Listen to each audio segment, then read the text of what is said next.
আজিয়ে প্রভাতে রবির কর, কেমনে পশিল প্রাণের পর, কেমনে পশিল গুহার আধারে প্রভাত পাখির গান। না জানি কেন রে এতদিন পরে জাগিয়া উঠিছে প্রাণ, ওরে জাগিয়া উঠিছে প্রাণ, উথলি উঠিছে বাড়ি, প্রাণের বেদনা প্রাণের আবেগ রুধিয়া রাখিতে নারী। দীর্ঘ রাজনৈতিক জীবনে এক আপোষহীন নেতা, যিনি কিনা কখনো শিক্ষক, কখনো পৌর চেয়ারম্যান, কখনো সংসদ সদস্য, প্রতিমন্ত্রী ও মন্ত্রী, এর বাইরেও প্রায় ১.৫ দশক ধরে বিএনপির অন্যতম প্রধান সাংগঠনিক মুখ। এবার সেই পথ চলায় যোগ হলো নতুন অধ্যায়। শিক্ষক রাজনীতিবিদ থেকে তার যাত্রা এখন বঙ্গভবন। সবকিছু আল্লাহর হুকুমেই হয়েছে, উনার যোগ্যতা সেটাই তাকে আজকে এই জায়গায় নিয়ে এসেছে। বর্ষিয়ান এই রাজনীতিবিদের জন্ম ১৯৪৮ সালের ২৬ জানুয়ারি ঠাকুরগাঁওয়ে। তবে তার পৈতৃক নিবাস পঞ্চগড় জেলার আটোয়ারী উপজেলার মির্জাপুর গ্রামে। তার বাবা মির্জা রুহুল আমিন ছিলেন আইনজীবী, যিনি বাংলাদেশের স্বাধীনতার আগে ও পরে একাধিকবার সংসদ সদস্য নির্বাচিত হন। আমার পরিবারের মধ্যে রাজনীতি ছিল। আমার বাবা পলিটিক্স করতেন, উনি এই পৌরসভার ২৫ বছর চেয়ারম্যান ছিলেন, এরপরে পার্লামেন্টের মেম্বার ছিলেন, মন্ত্রী হয়েছেন। শিক্ষা জীবনে মেধাবী এই নেতা ঢাকা কলেজ থেকে উচ্চ মাধ্যমিক ও ঢাকা বিশ্ববিদ্যালয়ে অর্থনীতিতে অনার্স ও মাস্টার্স সম্পন্ন করেন। বিসিএস এর শিক্ষা ক্যাডারে ঢাকা কলেজে অর্থনীতির শিক্ষক হিসেবে শুরু হয় তার কর্মজীবন। তবে শেষ পর্যন্ত শ্রেণীকক্ষের জীবন ছেড়ে রাজনীতিকেই বেছে নেন মির্জা ফখরুল ইসলাম আলমগীর। ভিন্ন দলের ভিন্ন মতের যারা, তাদের সঙ্গেও মেলামেশা করত।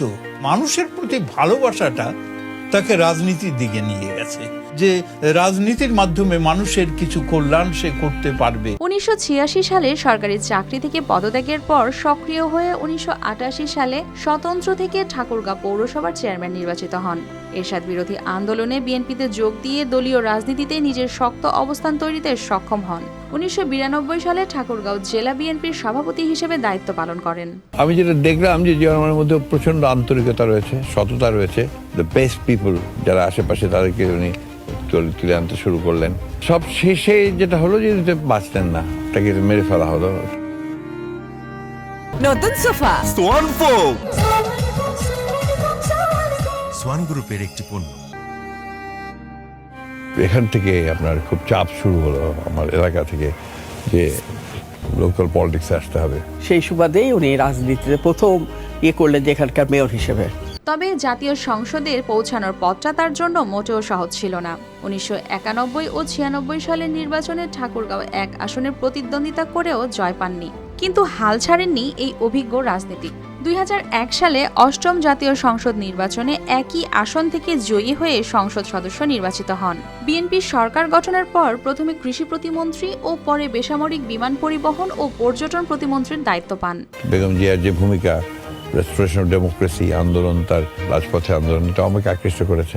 বিএনপি রাজনীতিতে আসা এই জন্য হচ্ছে যে বিএনপি এখন পর্যন্ত যে রাজনীতিটা করেছে, বিশেষ করে অর্থনীতিকে সচল রাখার ক্ষেত্রে, কর্মসংস্থান সৃষ্টি করার ক্ষেত্রে বিএনপি পলিসিগুলো অনেক বেটার ছিল। এরপর ২০০৮ সালের সংসদ নির্বাচনে জয়ী হতে না পারলেও সংসদের বাইরে দলীয় রাজনীতিতে বাড়তে থাকে তার গুরুত্ব। এর পরের বছর বিএনপির ৫ম জাতীয় কাউন্সিলে তাকে সিনিয়র যুগ্ম মহাসচিব করা হয়। ২০১১ সালের দলটির সাবেক মহাসচিব খন্দকার দেলোয়ার হোসেনের মৃত্যুর পর তাকে ভারপ্রাপ্ত মহাসচিবের দায়িত্ব দেন প্রয়াত সাবেক প্রধানমন্ত্রী বেগম খালেদা জিয়া। এর বছর ৫ পর আনুষ্ঠানিকভাবে দলের মহাসচিব হন তিনি। এরপর শুরু হয় তার রাজনৈতিক জীবনের সবচেয়ে কঠিন অধ্যায়। দীর্ঘদিন বিএনপি ক্ষমতার বাইরে, খালেদা জিয়ার কারাবাস, তারেক রহমানের দীর্ঘ সময় বিদেশে নির্বাসন, ফ্যাসিবাদী বিরোধী আন্দোলন, শতাধিক মামলা ও গ্রেপ্তার, একের পর এক সংকটের মধ্য দিয়েও দলের হাল ধরে রাখেন। আর সেই ঠিক কঠিন সময়ে মহাসচিব হিসেবে দলের অন্যতম প্রধান মুখ হয়ে ওঠেন এই নেতা। গুম করে দেয় বাচ্চাগুলো, এখানে দাঁড়িয়ে স্প্রিং বললো আপনাদের সামনে, বাবার সঙ্গে ঈদ করতে চাই। এই দেশ এর জন্য যুদ্ধ করেছিলাম। ২০২৬ সালের নির্বাচনে আবারও ঠাকুরগাঁও ১ আসন থেকে নির্বাচিত হন মির্জা ফখরুল ইসলাম আলমগীর। বিএনপি সরকার গঠনের পর তাকে স্থানীয় সরকার, পল্লী উন্নয়ন ও সমবায় মন্ত্রণালয়ের দায়িত্ব দেন প্রধানমন্ত্রী তারেক রহমান। মন্ত্রিত্বের ঠিক 6 মাসের মাথায় তার রাজনৈতিক জীবনে আসেন নতুন মোড়। 13 আগস্ট বিএনপির স্থায়ী কমিটি ও মহাসচিব পদ থেকে পদত্যাগ করেন। একই দিনে দলটির সিনিয়র নেতৃবৃন্দ নির্বাচন কমিশনে তার পক্ষে রাষ্ট্রপতি পদে মনোনয়নপত্র জমা দেন। এটাও আমার প্রাপ্তি, আমার এই যে ভালোবাসাটা, এটা বিরাট প্রাপ্তি। আর মানুষগুলো আমাকে বিশ্বাস করে। আমি তরুণদের পক্ষে একটাই বলবো, যদি ভোট দিতে হয় আমরা আলমগীর স্যারকেই দিব। আলমগীর স্যারের বিকল্প কেউ নেই। এছাড়াও ব্যক্তি জীবনে তার রয়েছে স্ত্রী ও 2 মেয়ে।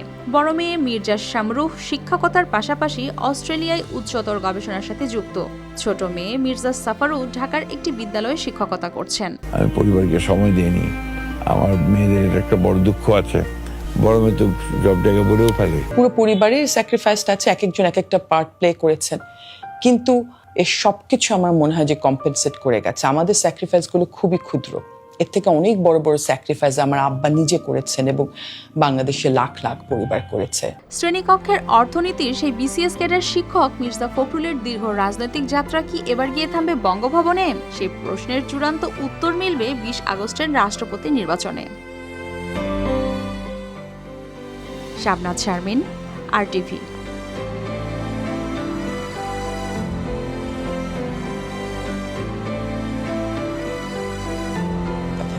এটাও আমার প্রাপ্তি, আমার এই যে ভালোবাসাটা, এটা বিরাট প্রাপ্তি। আর মানুষগুলো আমাকে বিশ্বাস করে।